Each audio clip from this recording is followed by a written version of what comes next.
back out at John's. He's got the transmission done. There it is. There it is. Beauty.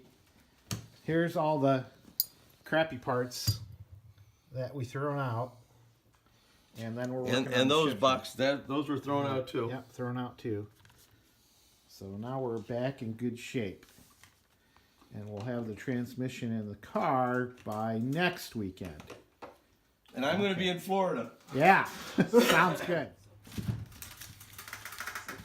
Curve, too. Put them in your holder. And you're doing it on a curve. Well, that's what they did. Yeah, that's tricky.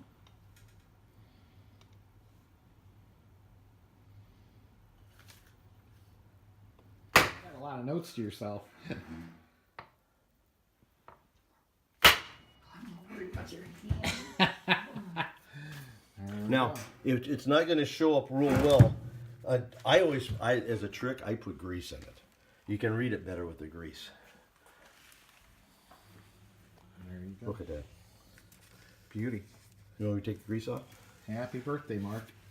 There you go. Okay, have different helical angles. On a comparing a third gear to a third gear, you can see that the angle here is really tilted a lot, and these are much more straighter, and they're straighter across. So this clearly makes this a rock crusher gear. So we know it's a real rock crusher. And we're going to go back to my house rule and see what the teeth look like, the engagement teeth.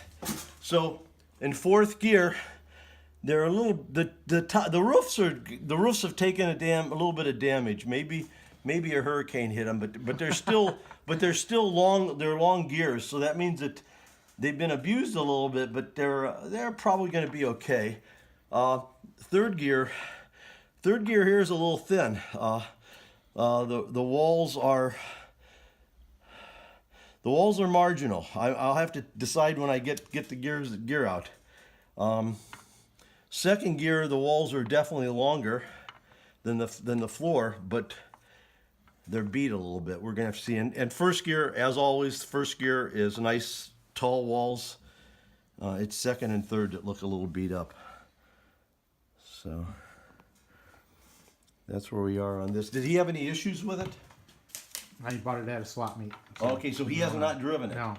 Okay, well it rolls, it turns nice. It's got a nice shift to it.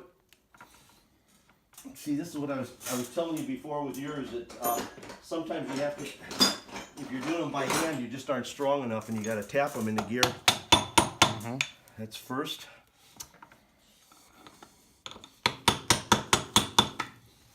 Second. Okay. All right. And his name is Mike Ely. Mike? Mike Ely, the fence man. I'll be calling you, fence man.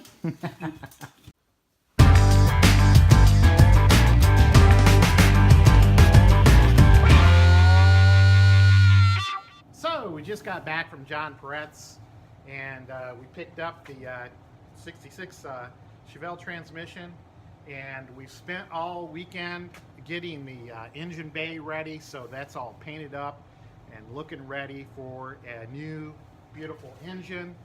And the last thing I'm going to do is mock this transmission up onto the engine, just to make sure that we don't have any issues when we put everything in together. So I'll give you a few little tips here. So before we put the transmission into the engine, of course we've got the pilot bearing and everything all lined up, the clutch and everything lined up with the tool. And then we've got some grease. We're going to put some grease around here, so just a little grease all the way around this shaft too. You don't want to get too crazy with the grease, because that'll get on your clutch, and that could be a bad thing. You're going to have a lot of slippage. And then a little bit of grease on the pilot out here. So should be pretty good. Now, I'm going to struggle to get this in there, so I'm not going to videotape me struggling, but next shot we'll have the transmission on here. Okay. Oh, and don't forget to fill your transmission up with oil, Got some STP 80-90 weight gear oil. No synthetics or anything. I'm not going to get all fancy dancy. This isn't a modern transmission. So, and I've heard that some of these synthetic gear oils can actually affect the bronze that is in these transmissions. So, we'll just get some regular STP 80-90 weight gear oil and fill that sucker up. But we'll wait till the transmission and engine all married up, as you can see there. It was a little heavy and a little hard to do by yourself, but you can do it since it's sitting on the bench. And of course, we got the boot ready to go on there. Transmission is sitting in neutral with these straight up right now. And next thing we'll start doing is mounting the gear shift on this thing, the Hurst gear shifter. So things are coming along nicely. I did manage to get the carburetor mounted up here, and just to make sure that mounts okay.